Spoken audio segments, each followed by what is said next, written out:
Welcome back to the Caspa Silver YouTube channel. Today I have a news video for you guys because there's a lot of things happening for Caspa in 2024. And as always, let's get started with the Caspa statistics. So as of recording, I'm recording this a day before you guys see this, but anyways, there's 1 day away until the rewards are going to get reduced for the block reward for Caspa. Currently it is at 147 Caspa per block, and tomorrow it will be reduced to 139 Caspa, which would be today when you guys are watching this. Currently Caspa is sitting at $2.4 billion market cap. The price is at around 10 cents, up 4% as of recording this, and our rank is at number 38. Our highest hash rate is at 146 petahashes. The current hash rate is at 136 petahashes. I have been losing my profitability on my KS0 Pro. I will have a update video on the performance of my KS0 Pro when it hits 1 month, and then after that I'm gonna try doing solo mining for about a week or two and do a video on how that works out. But we're first going to just do a 1 full month doing pool mining through Here Miners, and then I'll give you guys an update on that. Also, Caspa FYI had a recent update. There's some new tools that you can use. The first one is the emission schedule. This is a new tab that was added. You could see the current hash rate, the current reward.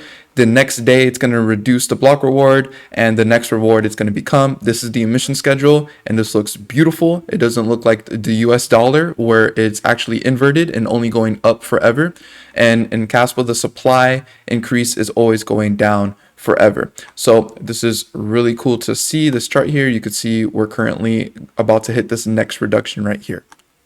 Moving over to the top addresses, you can see that they added a new tick mark right here. So only display addresses with balance changes in the last 24 hours. This is good if you like to do some balance seeking and just see where all the Caspa is moving to or whatever. You can click this and it'll show only all the addresses that have had some movement within the last 24 hours. You can see in the top, it's just mainly exchanges. And then you have a lot of these other bigger wallets that are moving around. You can also easily find other exchange wallets because usually their top wallets are not the only ones they own. You could see that they own other ones here. KuCoin has, look at this, 2 wallets right here that KuCoin owns. And then this number 1 wallet that currently doesn't have a tag, I'm still thinking it's KuCoin. They've just been consolidating their Caspa into other wallets, and they have not started using this wallet because no Caspa has moved from it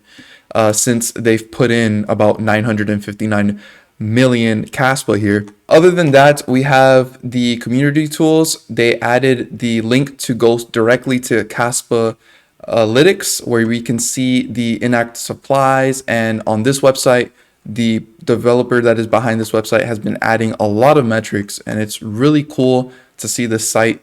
We can go over to the inactive supply, which is where we usually look at here. And we could see that in the last 3 months, about still 50% of the supply has not been moved. If we're looking for 6 months, we could see that about 34% of the supply has not been moved. In the last year, it's about 15%. And in the last 2 years, it's about 2%. So these are just really good metrics that you can look at using these websites. And I hope you guys do enjoy these updates when looking at the Caspa statistics. So an hour after I made this video, the Caspa account page on X decided to post that the Testnet 11 release is going to be coming out on January 7th. You guys have been patient. It's finally going to be here. The public release is going to start on January 7th. We're going to have more information on that once it does come.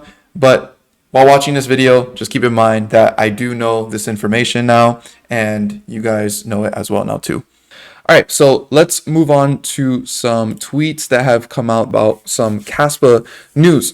So recently, Caspa was integrated with Coinsbee, and now you can buy gift cards using Caspa. So that is awesome to see. Caspa is getting integrated on websites so that it can be used exactly how it's intended to be, as a form of cash or peer-to-peer electronic currency. So moving on, we have here, is the new look for the BlockDAG visualizer that's going to be coming in the future.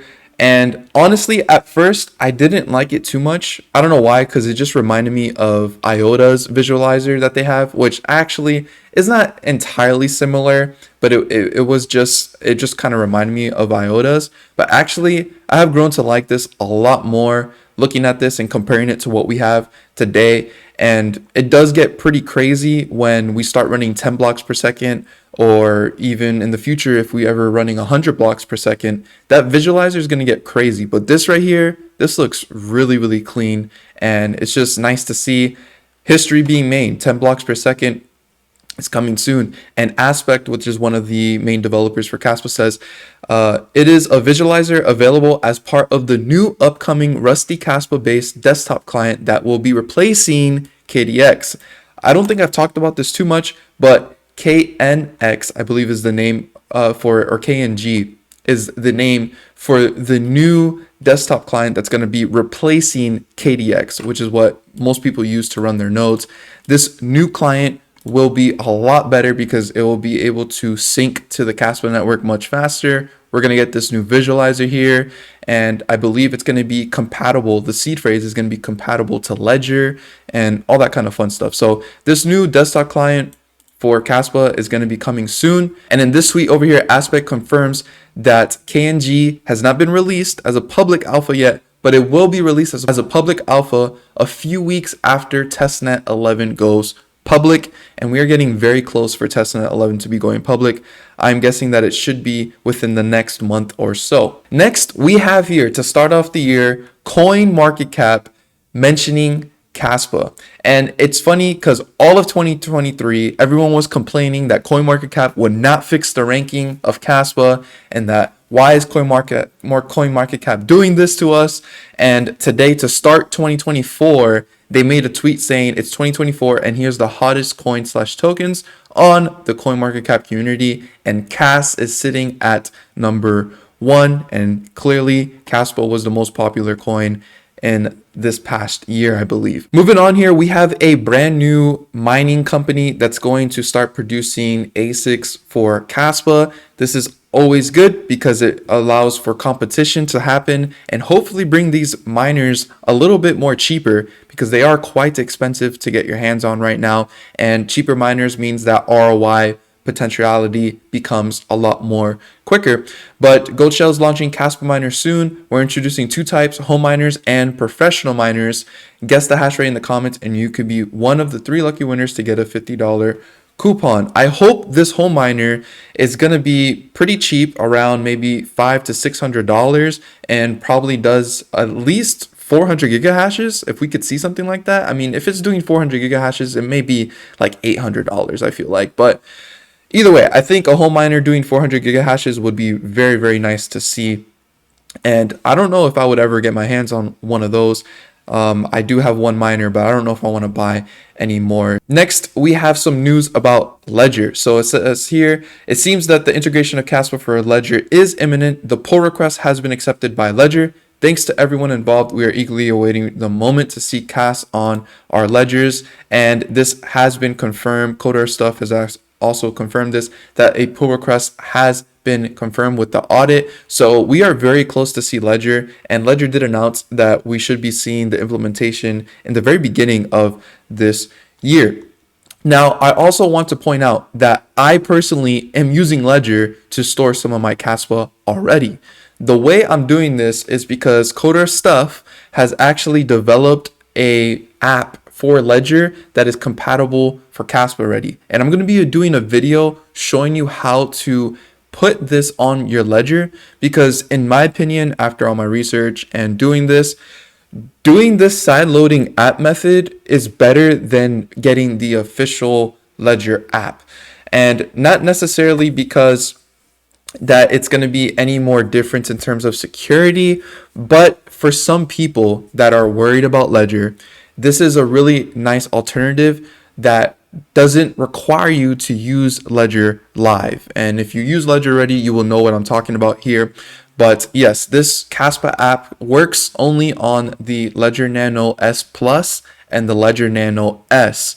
And the significant thing about this is these devices never updated to the Ledger Recover feature that was recently introduced to Ledger Nano X. So if you have the S Plus or the S, you're running firmwares that have not been updated. We can also confirm this on the Ledger website. You can see that the Ledger Nano S Plus, which is the one that I have, is currently running 1.1.0, and that was updated back in February 2023. And then for the Ledger Nano S, it's running 2.1.0, and that was released on November 30th of 2021. And that's what this Caspa Vault is compatible with. If you want to see the website, it's called preview.casvault.io, and this is what it looks like. There's a whole process to allow your ledger to work with this website, but there's just a lot of cool features that you can do with your ledger device when you integrate this Caspa Vault, and you can connect with Ledger here. But I'll be doing a video about that hopefully very soon to give you guys an alternative to using the official Caspa app when it does become official on Ledger Live. With this, you don't have to use Ledger Live ever. All right, and lastly, I saved the best for last, and this is kind of giving some timelines on smart contract implementation, DAG Night, the Testnet, and just all that fun stuff. New exchanges. These are just some timeline estimates. Of course, they're not exact things, but Liberated Potato hangs out in the Hebrew Telegram channel, and he says someone asked for a DAG Night development time frame. This was the answer. It says the real answer is that there are elements of research and not just development, so there's no way to give a safe estimate. That's because research by definition is riddled with uncertainty. In my head, I see an optimal scenario of 3 months roughly, but it can take longer, and even as long as a year in a pessimistic scenario. On the other hand, the research that needs to be done doesn't have much uncertainty. And this is how long DAG Night will take to implement. Another thing you have to take into consideration is that sometimes there are instances in Caspa that require immediate attention from everyone that can help. And it changes the work schedule, like the dust attack, the long-term fix that we'll soon publish, and we finished proving its security today, and that was when this came out. And then it says, then someone asked about smart contract implementation, and this was Michael's answer. Michael, smart contracts is a parallel process unrelated. The only dependence is my personal availability, but as it seems, other people will steer the boat. CryptoCube, amazing. I wish someone would take the initiative. I will deny that I've said this, but it's not true that there's someone looking at it. And this is the thing with smart contracts. It doesn't really matter who really wants to implement it, as long as they come in and start giving the ideas of how to implement it on Caspa. They can get started working on it once the base layer is pretty much finished, when we're looking at DAG Night and 10 blocks per second with Rusty Caspa. So once those things are pretty much done, smart contracts are going to start getting worked on fairly quickly. And still, I believe smart contracts to not be expected this year. Just be mindful of that. This is just my opinion and how I think things are going. I still believe the base layer is way more important than smart contracts. I'd rather be using a network that I know is safe, secure, and as scalable as possible before smart contracts are being put on it and could potentially break the network. And the last thing I wanted to show you here was someone asking about Coinbase, and Wolfie replied. And if you don't know who Wolfie is, he's been in the community since almost the launch of Caspa, and he's been behind getting new exchanges to list Caspa. And this person says, by the way, when do y'all think spot Binance/Coinbase listing for Caspa will happen? And Wolfie replies saying, soon, meow. Nobody knows the when, meow. And then another user says, I bet you know more than me. And Wolfie confirms, there's big fish looking and planning, but they don't tell me when. So this at least lets us know that big exchanges are coming for Caspa. They are interested in Caspa. Of course, they cannot tell the time frames for when these things should be listed, because most of the time people sign NDAs and it's practically illegal to be telling people the timelines of when coins are going to get listed, because then you can create pump and dumps and all that kind of stuff. So we're not going to really know exactly a given time when it's going to come out. We just know It's very close and it's getting closer every day. Binance having the futures listing of Caspa shows that they're interested in Caspa. They still haven't listed it on the spot market. So typically, if you have futures, eventually you're gonna list the spot for these coins. And just remember that it's much difficult for these exchanges to get Caspa. It's not like there was allocations to private investors or any of these kind of stuff. They have to try to get it from other exchanges pretty much. They probably won't do a spot buy. Maybe they might if they want more, but they need to somehow get liquidity to provide for the amount of adoption and people that may come on the exchanges and start using Caspa. So we're going to see how long it's going to take, but I believe 2024 is going to be very bright for new exchanges such as possibly Binance, most likely Binance, and then possibly seeing Coinbase or OKX or Crypto.com. There's a lot of exchanges that Caspa is still missing, but hopefully we will see those very soon. So I hope you guys enjoyed that video. And before I go, I just want to leave off, if you have not secured your Caspa by taking it off an exchange and getting a hardware wallet such as Tangem or even OneKey or any of the different hardware wallets that you can choose from, please, I highly consider taking a look at my playlist where I talk about different hardware wallets, which currently is Tangem and OneKey, soon to be Ledger. But take a look at those and consider purchasing one of these hardware wallets based on your research and making sure that you keep your Caspa offline and off exchanges. That is the least safe place to be when holding Caspa. And I do get a commission if you guys purchase one of these devices from me using my code, which usually is Caspa Silver, or using my affiliate link. I do get a commission, so I greatly appreciate if you do decide to use my code or affiliate link to get 10% off of Tangem, and for OneKey you can get 5% off. So thank you guys so much. All the links related to this video are down in the description, including the wallet links. And please leave a like, subscribe to the channel if you guys are new around here, and as always, don't be average, be different.